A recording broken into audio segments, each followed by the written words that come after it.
deyir xoş ünsiyyətə. Görən heyran olur bu əzəmətə.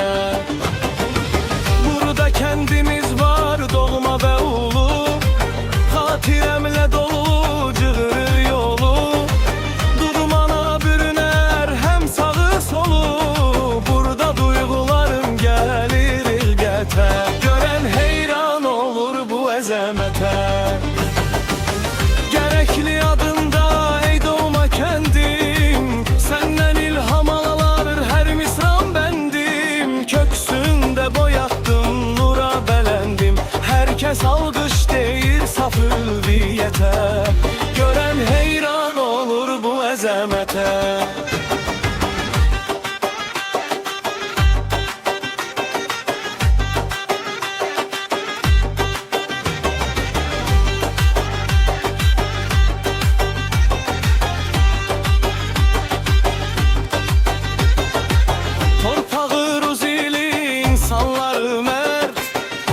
Süfrəsində halal naz nemət, böyüyə ehtiram, yaşlıya hörmət. Həsən bu diqqətə, səmimiyyətə, görən heyran olur bu əzəmətə.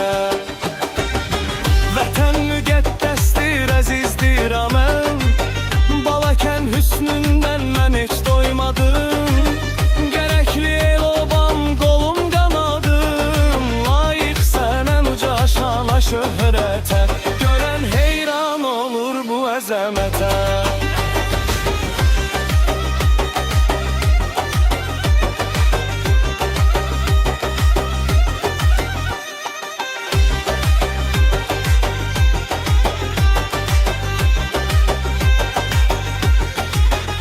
Görən heyran olur bu əzəmətə.